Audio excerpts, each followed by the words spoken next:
Something big is brewing for the Toronto Maple Leafs as we have multiple new reports revealing a huge update surrounding John Tavares' contract. So we're going to break that down in this episode, but also discuss the new rumors and reports that are circulating surrounding their next move and how the impending free agency of John Tavares is impacting their decision as they shop at the trade deadline as the trade deadline approaches. But before we get into all that, folks, quick reminder, if you're part of that percentage who aren't subscribed to the channel, this is the place to be for daily Leafs content. If you're part of that 71% and you're enjoying the daily content, make sure to hit that subscribe button. We're on the road to 15,000 subscribers.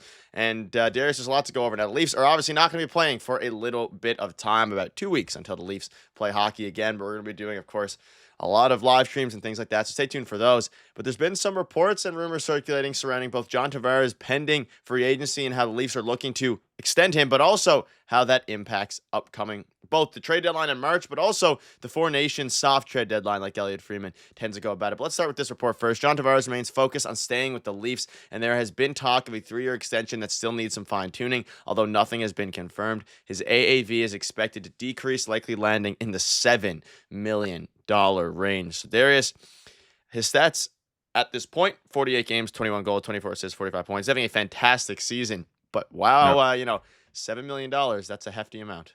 Yeah, and I keep seeing it in the comments and around, in the media, on Twitter, social media, what have you. Sign John Tavares to $2 million. He's going to take a hometown discount, and he wants to be a Leaf and all this, and he's getting older. $2 million. Are we serious? Like, he's still a very effective player. He's going to make north of at least $6 million on this next contract. And, there's a lot of interesting and moving parts in this, right? Matthew Nyes needs a new contract extension. What's going to happen with Mitch Marner as well? The salary cap is going up, and it's going to go up significantly. It might even go up more than they originally expected next season already. So it's going to go up a lot. They're going to have some salary to work with, but that doesn't mean you should spend it all, right? So I do think Tavares is going to make quite a bit of money, and I do like the term. 3 years is actually quite perfect for me. He's going to be about 36, 37 at the end of that deal, and that makes perfect sense. You don't want to sign a 6-year contract like something like Chris Tanev signed, because then you're going to end up on Robida Island. I don't think that's the way that he wants to end his tenure as a Leaf, and I don't want to see him end his tenure as a Leaf that way either. I'm a huge John Tavares fan, so I think the term makes a lot of sense. And if it's $7 million, I think that's fair value. Look at the season he's having this year.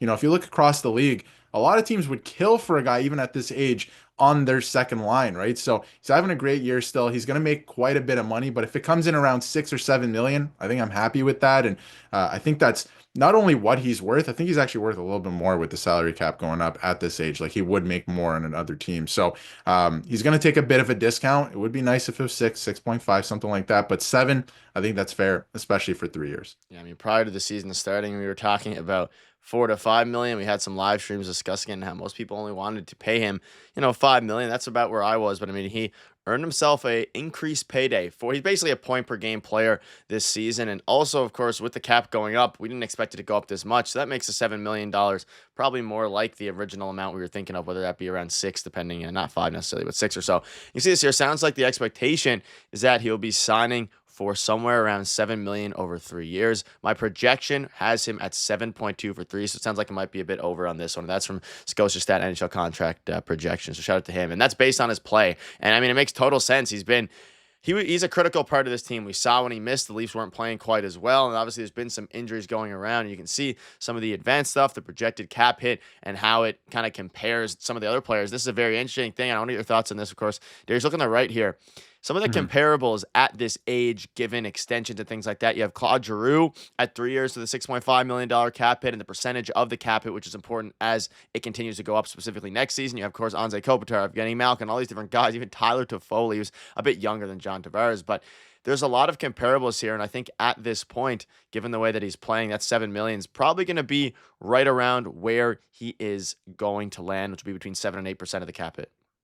I think that a lot of players are going that route where they're looking at the percentage of the cap, right? What they want to make in terms of the percentage of the cap. In this case, I don't think that's going to be the case. I think that John Tavares is probably going to sign somewhere in the 6.5 to $7 million range. And again, this model has him at 7.2. I think that he's probably just going to round it down. It could be 7. 6.5 would be really good. We'll see where they end up. But if you look at some of the comparables too, like, that speaks volumes too. So, he's going to sign somewhere in that range. It's not going to be $2 or $3 million. I'm not sure what people are thinking. This is not a guy like Joe Thornton's going to come in at the end of his career where he's going to put up like 15 points, maybe, right? So it's not the same case. This is a guy who's still a very effective player in the NHL. And I still think he will be for a couple of years, right? He's a big part of this team, like you said, his preparation, the leadership, all that stuff. A lot of people didn't think he was a good captain. Look at the year he's having this year, too, right? So, I think that he was a good captain. I think that he's a great player in this league. A lot of teams would want this player. So I think it makes a lot of sense. 6.5 to $7 million makes sense, but I don't think it's a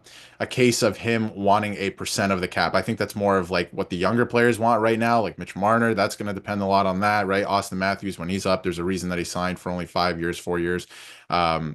Doing these shorter term deals, which we might actually see with Mitch Marner as well, depending if he stays in Toronto or not. So it's going to be very interesting, but I don't think that's the case with Tavares. I think my final, projection, I guess, would be somewhere in the 6.5 to $7 million range. I think that's fair for both him and the team for what he brings. And I think we're used to the flat cap too, Nick. And I think all fans are used to that around, when it happened with COVID and the salary cap didn't go up. Like, I think second line centers are going to make a lot of money now. It's going to be like double digits, right? It's going to be $10 million and stuff like this. So, because we're going to see McDavid make like $18 million at some point. So I think that's the way everything's going. So should be pretty interesting. Yeah, it is going to be interesting. You start to look at some of the other players that the Leafs could be going for as you approach now the trade deadline, the Four Nations Cup deadline, whatever you want to go about it.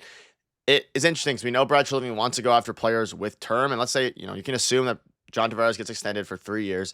He'd probably man the second line center depending on who they get. But now we're hearing some reports they're going for a second line center at the trade deadline. We've heard even third line centers. So as you start to look at now some of the former Leafs that were listed, I think the biggest focus is probably going to be on Ryan O'Reilly when it comes to good fits for the Leafs here. You get somebody who can play the second or third line center. I think for the rest of this season, bearing a Dylan Cousins type trade, they're probably going to continue to rock John Tavares at second line center. But going forward, let's say realistically years 1, 2, and 3 of John Tavares' contract starting next season, there's a good chance that he starts playing between second and third line center as he gets older and older. And there's a chance that they take a swing on somebody to help not only this year, but somebody under term who can play second line center going forward as well. So it changes the dynamic of the trade deadline a little bit, especially with the reports lately from Elliot Friedman and everybody else coming out saying that they're trying to swing a bit bigger than previous years.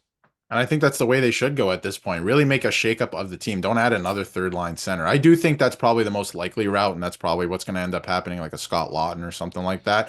But, realistically, when you look at the team, look at some of the options, even on screen right now, and everyone that we've discussed over the last little while and everything that's come out. Are any of them better than John Tavares, right? I don't know if that's the case. And you want Tavares to move down for this player that you're acquiring. If it's not Dylan Cousins or like a bona fide second line center, are any of them better than Tavares? I think the answer is no. So I think that's the route they have to go here. Or, you acquire a third line center and they play third line center, right? Instead of all this talk about they're going to acquire a guy like Scott Laughton or Ryan O'Reilly and he's going to play over John Tavares. I don't think any of them are better than John Tavares right now. So I think the way to go is a second line center. Really shake up the team. And that this is a problem coming up here. John Tavares is not going to be a second line center past this year or even past next year, right? You have to figure this out sooner rather than later. So why not do it via trade right now if you can? Really shake up the team and give them the best chance to win in the playoffs as well. Yeah, it's going to be very interesting. Let us know below your thoughts are. Another guy on the radar is Braden Shen as well. So it's going to be interesting. Let us know what your thoughts are. Thank you guys for watching. See you later.